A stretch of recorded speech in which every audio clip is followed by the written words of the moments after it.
Hello, welcome back. It's Sarah from Roadworthy. I am still in Oregon, and yeah, having a great jaunt through Central Oregon. I will insert some pictures, but where have we been? We have mostly been to the John Day fossil beds, so I'll stick in a picture of the Palisades at the Clarno unit, the Blue Basin at the Sheeprock unit. It's really hard to appreciate the colors of the Blue Basin. And what else? I've got a picture of Smith Rocks State Park. If Smith Rocks State Park is not the most beautiful state park in Oregon, I want to know what is. What else? Oh, the Painted Hills. Got a picture of the Painted Hills. Part of the inspiration for this trip is, one, I'm a national park fiend, and so John Day Fossil Beds is a national monument, and so had to check it off the list. But my husband has been hot to trot and going to see the Painted Hills for a while. We went to the Painted Hills at sunset, which people say to do to see sort of the changing colors on the hills. And I'm glad we did, because we also went back the next morning to actually see more of the park. And the colors were much duller because the hills, the side that you see them on, is shaded. So definitely worth going late in the day. Sorry, I'm like in a campground, and so there are people leaving, like park rangers coming through, anyway, so forgive awkward editing because people are just coming through. But I wanted a seat that was sort of shaded, but also not right amongst a bunch of people, because that would, first of all, it's really yee to be filming yourself outdoors anyway. But to have people watching you, really weird. And I'm about to have a woman come by.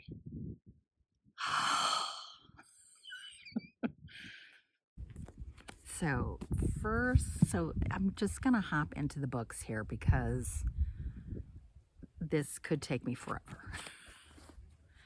No One Dies Yet by Kobby Ben Ben.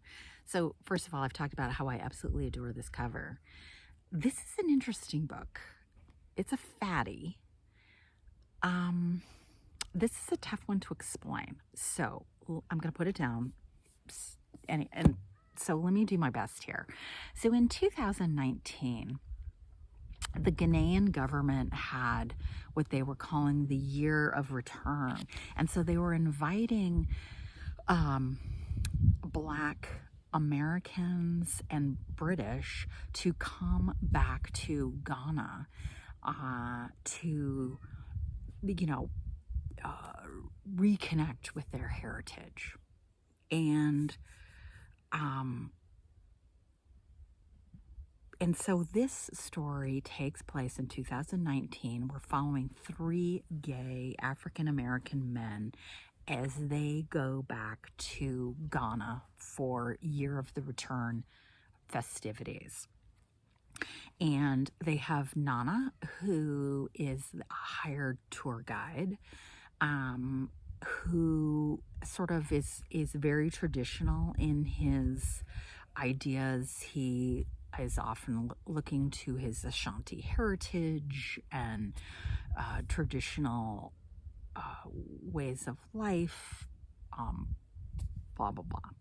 And then we also have Kobby, who is sort of a vacation fling for one of our American men. So they connect on a gay men's hookup app. And Kobby is usually having flings with people who are just passing through. That's sort of his MO. And so he is sort of representing a more Western looking, progressive perspective.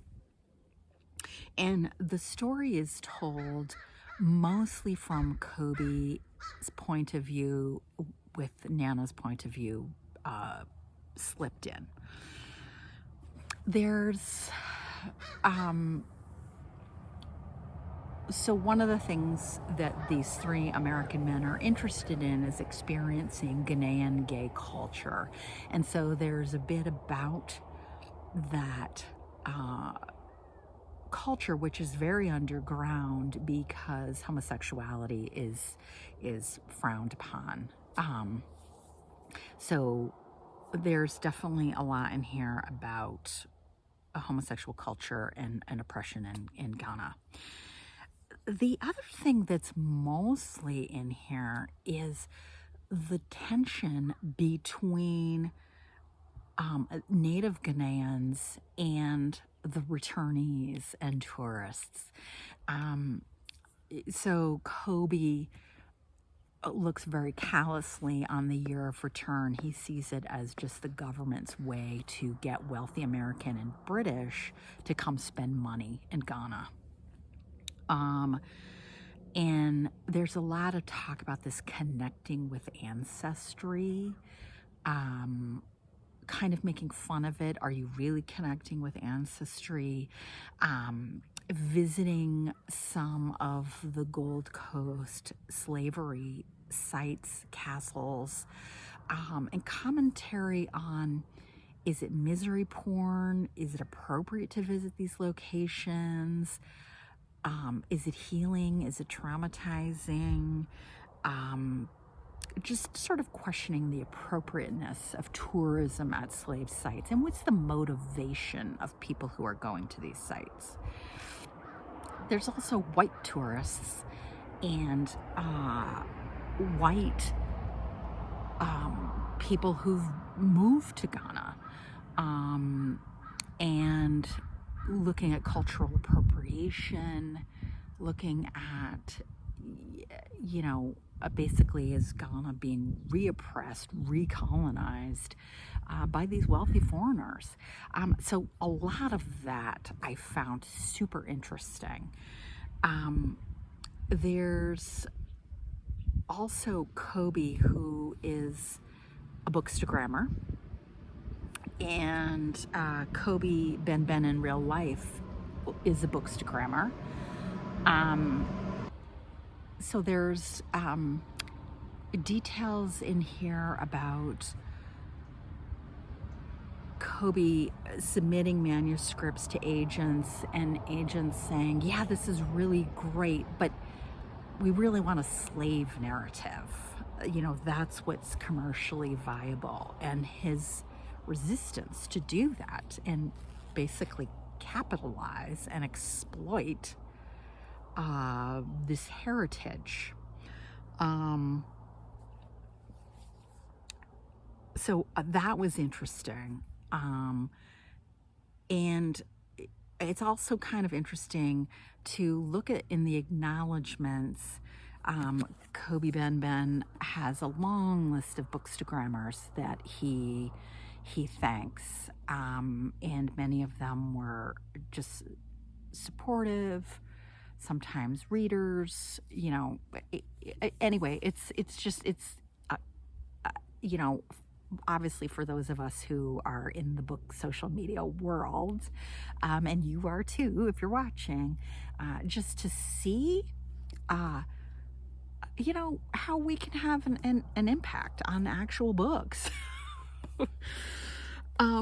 So all of that is going on, and we have murder mystery. So at the start of the book, you know a murder's coming. You don't know who's being murdered. You don't know why, and you don't know who the culprit is. So, and there's this epilogue that feels very separate and distinct from the rest of the book, in a very different style, but looking at identity and authenticity and what is Ghanaian and who is Ghanaian. And that section felt oddly out of place, but you could tell from my description of this book, there is so much going on in this book. For me, there's too much. I think people frequently criticize debuts as trying to put too much into the book, and I feel like this is a case where he's got a lot going on in this book. But don't take my word for it, because there are definitely a lot of good reviews that say this book is brilliant. 5 stars. You'll see, wow, enough said, So I don't know if I'm in the minority here, but I gave it 3 stars, which is definitely lower than its Goodread average. So I'll stop talking about it now. Total 5-star. Anne Applebaum's Red Famine, Stalin's War in Ukraine. This I got at a used bookstore, a signed copy that was totally unread for $10. And I got another Anne Applebaum too, and I'm so glad.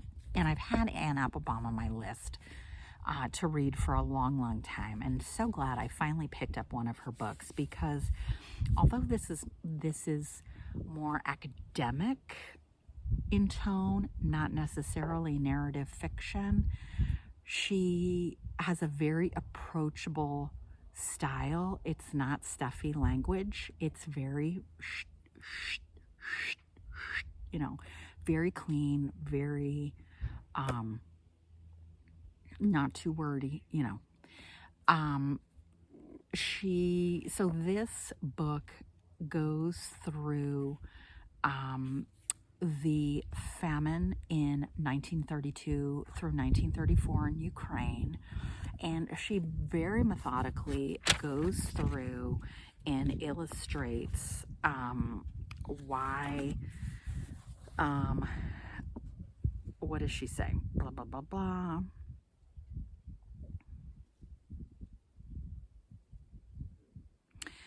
The purpose of this was to crush any Ukrainian nationalism, to Sovietize Ukraine, and to basically eliminate any Ukrainian resistance to Soviet authority.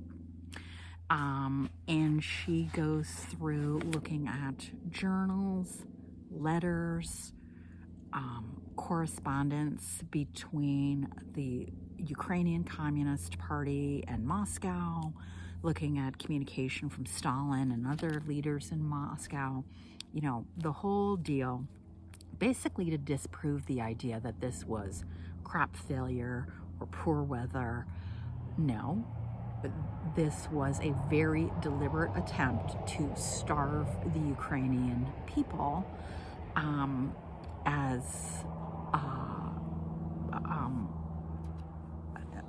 an act of genocide.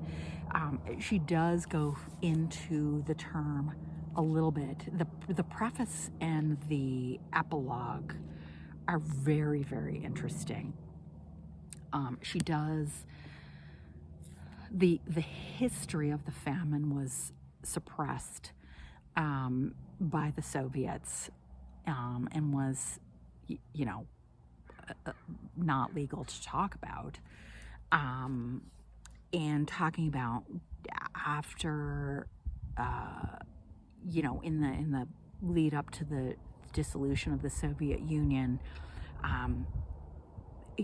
how talk of the famine has been again used to bring about the sense of nationalism in Ukraine. in how basically the famine is a politicized conversation today. What's interesting too is this book was published in 2017, so before the current situation, the current war. But she very much in the epilogue alludes to. It's almost like she is guessing the Soviets are going to, the Russians will invade Ukraine again. So super interesting book. I'm not doing it justice. And again, the preface and ending chapters alone are worth the price of admission. So those are the two that I finished. What am I reading? I'm still reading Heartberries, almost done with it. I Know Why the Caged Bird Sings by Maya Angelou, and this is being read as part of the Phenomenal Women Readathon that Marilyn Maya Mendoza is doing. And Christina Hwang Dudley's Pride and Preston Lynn. Now, I have read some Pride and Prejudice retellings. And Kirkus said, in a world with so many Pride and Prejudice adaptations, a new one has to be truly special to stand out. And this one is. So that's why I picked this one up. Just started it yesterday, so it's easy breezy. So I'm sure I'll be done soon. So that's all I've got going on. The next time you see me, I will be back home in Seattle.